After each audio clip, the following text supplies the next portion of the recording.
everyone, my name is Kari Wolf and I'm from Adobe, and I'd like to welcome you to this installment of our Summit Think Tank. We are broadcasting live from the floor of Adobe's user conference at the Venetian in Las Vegas, and we're having a really great week talking with thought leaders and practitioners in the marketing and advertising space. Today I am joined by John Mellor, who is the Vice President of Strategy and Business Operations at Adobe. And this is a great pleasure for me because I actually am a part of John's team. So this is a wonderful chance for me to interview you, John, and hear more about your thoughts and share them with our viewing audience. Well, it's a pleasure. This is such a cool environment. I love the think tank and being right here with all this energy kind of on the floor with all the customers and partners. Yeah, it's a good feeling. I think so too. You can hear the hum. I think everyone can kind of understand what's going on. The buzz. Yeah. So I wanted to talk with you today about artificial intelligence and machine learning. This is something we heard a lot about in yesterday's keynote. They're being talked about in the industry at large. So I wanted to start with just a general question. What do you think the potential of those technologies are to revolutionize customer experience and satisfaction? Yeah, it's such an interesting topic, and I've been in this industry for quite a while. So let me maybe start, a few years ago, and really the concept, as we were trying to do personalization, was just how do I get my hands on data?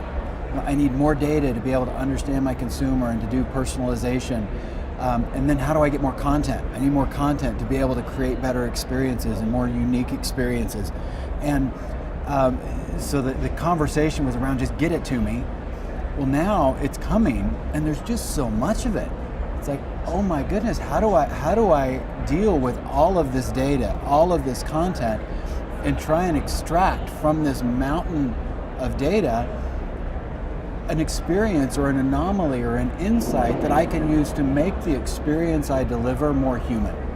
Because at the end of the day, we're trying to humanize the experience we give to consumers, and we can only do that based on a lot of data. And it's far too much data than individuals, than you or I, or a team of you or I could ever hope to manage. Overwhelming, completely. It's just too much. And so, AI and machine learning come into play because they're tools that can be used by anybody doing personalization. So we talk about marketers a lot, and I think another big trend that we're seeing is this is moving beyond just the marketing department. Marketers have, I think, a unique right and a unique background to really excel in this market, because a lot of personalization started in digital marketing, but it's the opportunity for marketers or anybody delivering a personalized experience to try and comb through mountains of data and content to extract a unique insight to humanize an experience.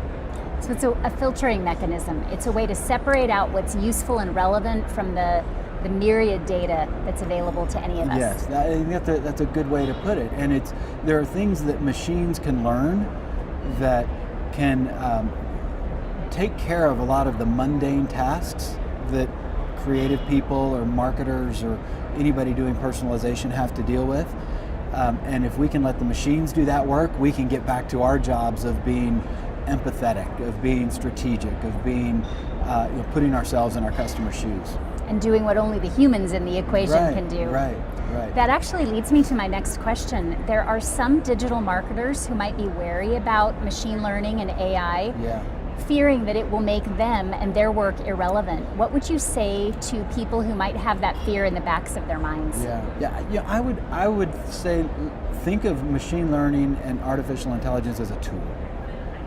It's a tool that helps you do your job better or focus on the more interesting pieces of your job. And it was interesting. We were talking with, we had a group a couple of days ago, we were having this conversation, and if you think of the transformations that Adobe has been through, we saw digital imaging really transform itself. And when Photoshop became very popular, people thought, well, now anybody can be an artist. Anybody can be a photographer because now Photoshop just does it all for you, right? Well, that hasn't turned out to be the case, not at all. In fact, it has allowed more people to come into the industry and be creators. And so I think of this wave as being similar to the previous waves we've seen, where technology it allows actually more people to come in and contribute and be creators, and in this case, build better, more human experiences. So would you say it augments their capabilities rather than replaces them? It amplifies, speeds up, and augments their abilities? I would say augments. I hope it replaces some of the things they do. I mean, there's parts of my job I'd love to replace, but it's not the parts of my job that give me the creative energy. Right. Creative energy, the ability to create, or the ability to be a storyteller. Right. AI doesn't tell stories. Humans tell stories. AI simply takes care of, very, very complexly, takes care of those tasks that help us tell better stories. Right. So I think one of the things that's really interesting about digital marketing and its challenges is that often we're designing an experience for a moment in time, and just as we get it ready, the moment has changed and the consumer's needs have evolved. What would you say artificial intelligence and machine learning can do to help us be adaptable and flexible and to be ready, whatever the customer needs? Yeah, it's a good point, because when we talked yesterday about this experience system of record, and the concept of the unified profile and the experience system of record is unique because you can't view the experience system of record as being a static thing, or even the profile as being a static thing. Every millisecond that you dip into the system of record to access a profile, it should change.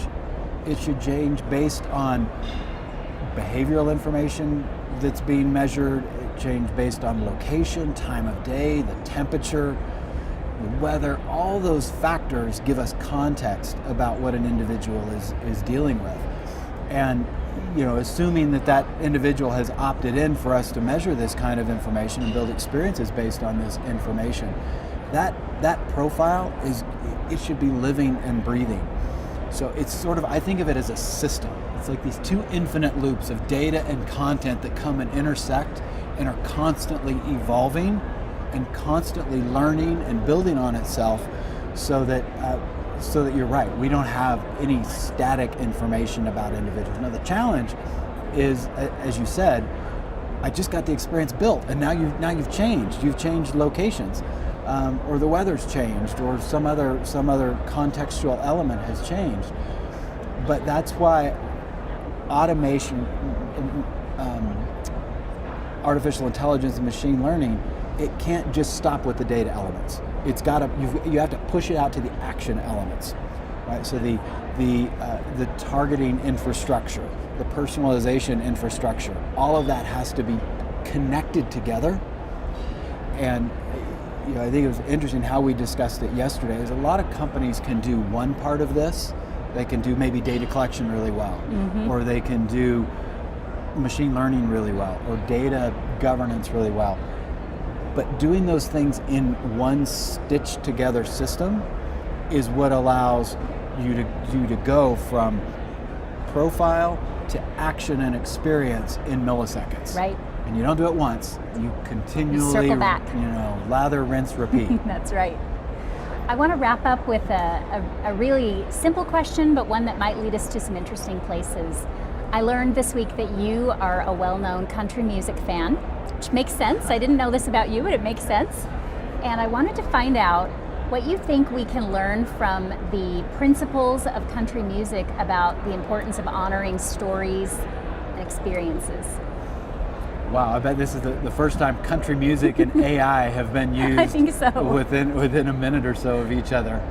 And I joke and I tell people I like both kinds of music, country and Western. So if I think about country music, and I talked about this last year at Summit, I talked about how emotion is the currency of experience.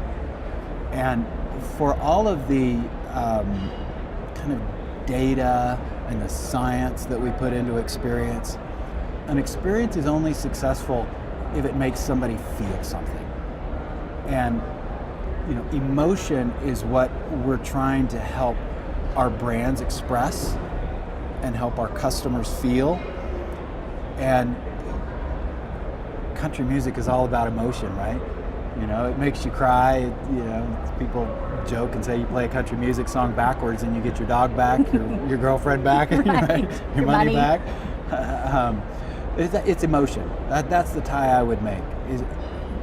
Emotion is the currency of experience, and so let's focus on telling stories that move people, that connect them with our brands through emotion. That's wonderful. John, thank you so much for your time. Thank you. Really appreciate the insights. Very fun. Everyone, as a reminder, we've been talking with John Mellor, the Vice President of Strategy and Business Operations at Adobe. We're glad you were able to tune in. Thanks for joining us.